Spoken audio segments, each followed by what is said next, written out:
అధ్యాయం. దేవుని బిడ్డలు చాలా చాలా జాగ్రత్తగా అర్థం చేసుకోండి. దేవుని యొక్క ఆజ్ఞలకు నువ్వు విధేయుడు అవ్వాలంటే ముందు నీ ఇష్టాన్ని ఏదైతే ఉందో దాన్ని చంపుకోవాలి.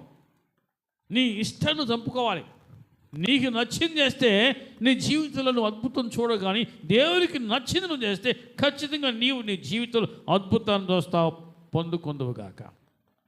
విధేయత అంతే. నీకు ఇష్టం లేకపోయినా సరే నువ్వు విధేయుడు అవ్వాల్సింది. ఆయన గీత దాటుతున్నాడమ్మా, నేను దాటను. ఆయన రావద్దన్నాడు, నేను రాను. ఆయన చేయొద్దన్నాడు, నేను చేయను. నీకు లాభం వస్తుందనా? లేదు, నాకు నష్టం వచ్చినా పర్వాలా, ఆయన చెప్పిన పని నేను చేయాలి. ఇటువంటి వారు దేవునికి కావాలి. ఇటువంటి వారు దేవునికి కావాలి. అవసరం కోసం ఈ కొమ్మ నుంచి ఆ కొమ్మకు దూకే వాళ్ళు దేవునికి అవసరం లేదు. ఈనాడు చాలామందికి ఉన్నటువంటి ఒక బ్యాడ్ హ్యాబిట్ తెలుసా? అవసరం ఈ కొమ్మ దూకుతారు, లేకపోతే ఆ కొమ్మ దూకుతారు. ఈ కొమ్మ నుంచి ఆ కొమ్మకి, ఆ కొమ్మ నుంచి ఈ కొమ్మకు దూకుతారు. అటువంటి వారు దేవునికి అవసరం లేదు. అది కష్టమైన నష్టమైన సరే, దేవా నీ చిత్తమే నా జీవితంలో జరగాలయ్యా అని ఎవరైతే ప్రార్థన చేస్తారో వారికి దేవుడు ఖచ్చితంగా తన మహత్యాన్ని చూపిస్తాడు. మహత్యమును చూచుదువుగాక. ఇప్పుడే దేవుని బిడ్డ, మన దేవుడు మహత్యం గల దేవుడు. మన దేవుడు మహత్యం గల దేవుడు. నీవు ఆయనకు విధేయుడిగా ఉండు. అబ్రహాం జీవితం మనం చాలాసార్లు జ్ఞాపకం చేసుకున్నాం. అబ్రహాం ఎంత విధేయుడంటే అంత విధేయుడు. దేవుడు ఏది చెబితే అది వాయిదా వేయకుండా వెంటనే అమలు చేసేవాడు. అంతే. అబ్రహామా, నీకు ఒక్కడే ఉన్న కుమారుడు అనగా నువ్వు ప్రేమించు ఇస్సాకును, నువ్వు ప్రేమించు నీ బిడ్డని, నేను చూపించు స్థలానికి తీసుకొచ్చి నాకు దహన బలి కావాలి. తర్వాత చూద్దాను ప్రభు, తర్వాత చూద్దాను అన్నాడా? అలా తెల్లవారినప్పుడు లేచి వెళ్ళిపోయాడు. అది విధేయత. అడిగాడు, నానా కట్టెలు ఉన్నాయి, కత్తి ఉంది, అన్నీ ఉన్నాయి, మరి దహన బలి పశువేది నానా, బలి పశువేది? అబ్రహాం అన్నాడు, నా కుమారుడా యెహోవా చూసుకున్నాను, దేవుడే చూసుకుంటాడు. విధేయత అనేది అలా ఉంటుంది, అలా ఉండాలి. దేవుడు ఏది ఆజ్ఞాపిస్తాడో అది చేయటమే విధేయుల లక్షణం. ఖచ్చితంగా వారి జీవితంలో దేవుడు నక్షత్రాలను చూపించి నువ్వు లెక్క పెట్టుకో, అలా నీ సంతానం దీవిస్తా అంటాడు. అటువంటి విధేయత నీలో ఉంటే ఖచ్చితంగా నీ జీవితంలో ఆశీర్వాదాలను విస్తారంగా పొందుకుంటావు. చూచుదువుగాక. విధేయత కావాలి ప్రియ దేవుని బిడ్డరా. ఆది కాండంలో మనం జ్ఞాపకం చేసుకుందాం. 22వ అధ్యాయంలో, ఆది కాండము 22వ అధ్యాయంలో మీరు చదివితే ఇదంతా చదివిన తర్వాత 16వ వచనం చూద్దాం.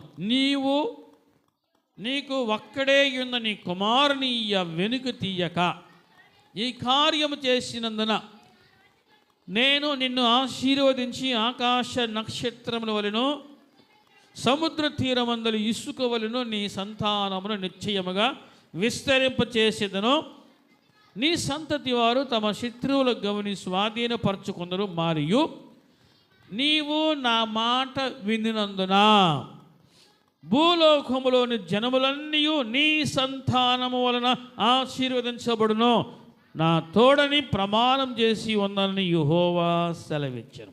నా మాట వినినందున, నా ఆజ్ఞను గైకొన్నందున నువ్వు ఇలా దీవించబడతావు.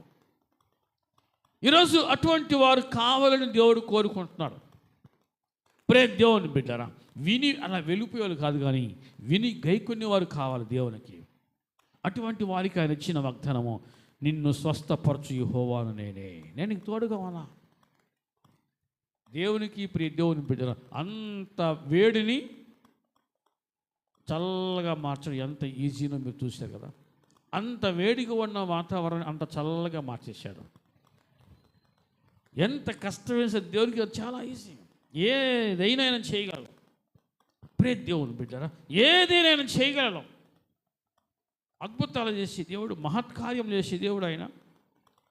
ఆయన ఇచ్చిన వాగ్దానము, నిన్ను స్వస్థపరచు యెహోవాను నేనే. నువ్వు నా మాట విను, నా మాటకు లోబడు, గైకొను, నువ్వు నా మాట వింటే అబ్రహామును దీవించే రీతిగా నిన్నును నేను దీవిస్తా. మీరు మీ ప్రక్కన ఉన్న వారితో ఈ మాట చెప్పండి, నువ్వు దీవించబడదువుగాక.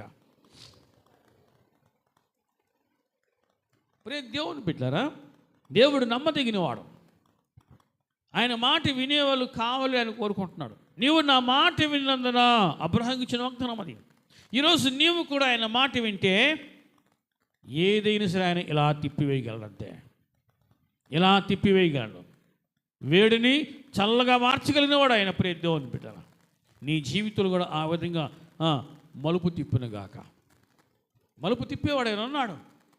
ఇది అసాధ్యమో నువ్వు అనుకోవచ్చు, కానీ ఆయన అంటున్నాడు, నీ దేవుడిని యెహోవాకు అసాధ్యమైనది ఏదైనా ఉందా?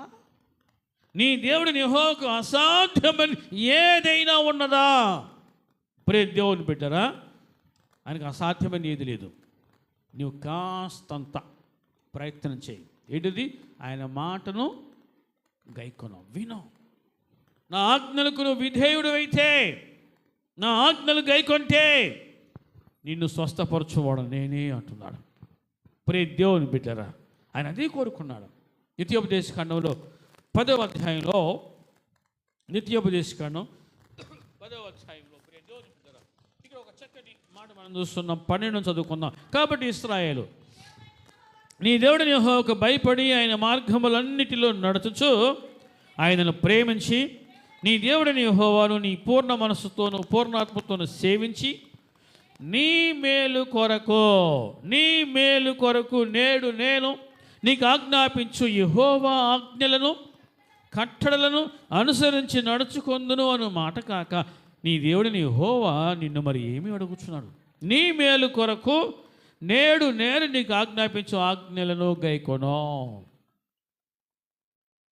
దేవుడు ఆజ్ఞలను ఎందుకు ఇచ్చాడు అంటే మన మేలు కొరకే, మన క్షేమం కొరకు. ప్రియ దేవుని బిడ్డరా, ఈరోజు నీకు నువ్వుగా పరిశీలించుకోవాల్సిందండి, నేను దేవుని ఆజ్ఞలను అతిక్రమిస్తున్నానా? నేను దేవుని ఆజ్ఞలను అతిక్రమిస్తున్నానా అనేది ఖచ్చితంగా నీకు నీవుగా పరిశీలించుకోవాలి. జీవితంలో వెనకబడడం ఎంత ఈజీ తెలుసా? ఆరోగ్యం దెబ్బతింది అంటే జీవితంలో వెనకపోవటమే. ఆరోగ్యం దెబ్బతింది అంటే మనం చూస్తున్నాం, ఆరోగ్యం ఒళ్ళు గుల్ల, చెప్పండి, ఇల్లు గొల్లే, చివరికి అప్పులు మిగులుతున్నాయి. అంతే. ఆరోగ్యం దెబ్బతింది అంటే అప్పులు మిగులుతున్నాయి. ప్రియ దేవుని బిడ్డలారా, అయితే ఈరోజు నీకు ఒక శుభవార్త ఏంటంటే నీ దేవుడు నిన్ను స్వస్థపరచును. ఆమెను చెప్పండి. మన దేవుడు స్వస్థపరిచేవాడు, నిన్ను స్వస్థపరిచేవాడైనా ఆయన ఏదైనా చేయగలిగిన, అంత వేడిని అంత చల్లగా మార్చగలిగినవాడు. నీ జీవితంలో ఏదైతే నిన్ను బాధ పెడతా ఉందో, ఏదైతే నిన్ను దుఃఖ పెడతా ఉందో, నీ దుఃఖమును ఆనందంగా మార్చునుగాక, నాట్యముగా మార్చునుగాక. ప్రియ దేవుని బిడ్డ, నమ్మో, పెనుగులాడు, ఆయన సన్నిధిలో ప్రార్థన చేయ. అయ్యా, నువ్వు వాగ్దానం ఇచ్చావు, నీ వాగ్దానం నేను నమ్ముతున్నా. మీకు చాలా